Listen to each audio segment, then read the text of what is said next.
Me now, the GOP state chairs of two of those states. With me, Blaise Ingoglia of Florida and Matthew Borges of Ohio. Matthew, let me begin with you. We're in Cleveland. We're in Ohio. John Kasich won't be here. Marco Rubio won't be here either, although I think he'll be a video participant. What does that say? Governor's going to be up in Cleveland. We're doing an event to honor him at the Rock and Roll Hall of Fame. I haven't seen his final schedule yet, but of course, we're proud of him as our governor. We're proud of the campaign that he ran for president. He has said he doesn't want to be a distraction, so he's not going to do anything to disrupt. But we're going to be focused on winning Ohio. As you mentioned, with two of those three states, well, no Republican has ever won the White House without carrying Ohio. So it's going to be critical for us to get that effort going here this year. Going to do. But Blaise, it is a sign of some consternation within the GOP, within the minds of even some of the delegates who will be here, the 5,000 or so folks, that they're just not cool with the top of the ticket. What do you hear from the Florida delegation on that? Well, the Florida delegation is totally united in this, and a lot of people did support other people in primaries, but look, that's what primaries are for. At the end of the day, everyone comes together and rallies for our nominee. And I will tell you firsthand that almost every one of the 99 delegates that the state of Florida has, we're all committed to Mr. Trump, and we're all going to work hard to deliver this state. Respectfully, the biggest star, I think, in your arsenal is Marco Rubio, and that he won't be doing what Ted Cruz is doing, which is coming to the dais and making a speech, I find significant. Well, Senator Rubio is going to be here in spirit. He's going to appear during as a video. But I will tell you that, and I've spoken to the senator quite often over the past couple of weeks, he's working hard. He has a re-election campaign. He decided to rerun for the U.S. Senate because he understands how important it is to keep the U.S. Senate in Republican hands. And so he's boots on the ground. He's working extremely hard.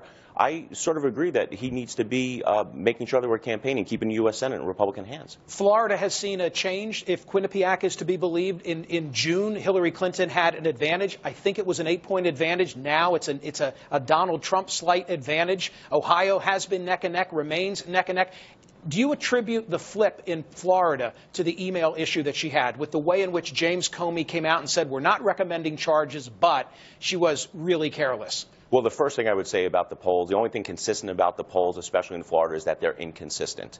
And I will say that it's going to be a tight race, but those emails and the Comey situation really hurt Hillary Clinton, and people, and most importantly, independents in the state of Florida are starting to understand now we cannot trust this lady to be the commander-in-chief. Yeah, there's no way it couldn't have hurt her when you have the FBI director come out and essentially say that she broke the law. He's not to prosecute her because of the way the statute has been enforced in the past. The number one word Ohioans associate with Hillary Clinton already is liar.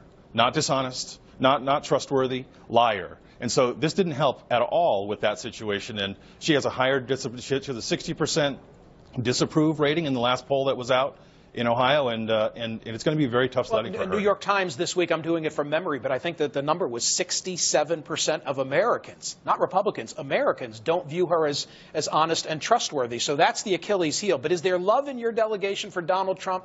Oh, yes. I mean, I think right now we're seeing folks, we want to win. We want to make sure we have a conservative in the White House. We want to make sure that we're the ones who are picking those next Supreme Court justices. And so right now the objective is to carry Ohio. There's no path to winning the White House without carrying Ohio, and so our delegation is ready Every 4 years, man, I'm an attorney. I talk about the importance of those Supreme Court picks, and yet I seem to fall on deaf ears. Maybe this is the year that will be, for whomever you're for, the critical issue. This is definitely the year. You know, those Supreme Court picks are crucial. It is a legacy pick. These picks are going to basically say yay or nay to policy that we want to pass over the next 4 to 8 years. And if there's anything for conservatives to rally around, it's those Supreme Court picks. Donald Trump has done an amazing job getting new people involved in the political process. In the state of Florida, about 6% people voted in the primary that never voted before, translating into about 155,000 new voters. Now, that's double what Barack Obama won the state in 2012. Okay, as I would expect, you're both here to tell me, hey, he's going to carry Florida, he's going to carry Ohio. Let's get to the important stuff. I love the pageantry of what's about to unfold. There will come a roll call. Somebody standing up in each one of your states are going to say, on behalf of the great state of Ohio, who's doing it, and do you have the pitch ready? From the city of champions, is this what Cavaliers, that'll be me, and we'll be casting 66 delegates. So you're ready. Absolutely. How long do you have to do that? I don't know. They haven't told us that yet. Okay, but you're definitely giving a hat tip to LeBron. Of course. Why wouldn't we? From Florida, what's the pitch? Big secret. You'll find out. Oh, come on. Are you the one doing it? We haven't decided yet. We have not decided yet. But whoever does it is going to understand, the importance of it, but it's also going to be a good statesman. I love that moment. Will your delegation be unanimous for Donald Trump? Absolutely. Unanimous. Nobody's going to stand and say 3 votes for Rubio. No. Well, we're also bound by rule for three ballots. But that's neither here nor there. We're all committed to Mr. Trump. Okay, man. Have a great convention. Thank you. And thank you Thanks so much for being here. Appreciate it. Thank you.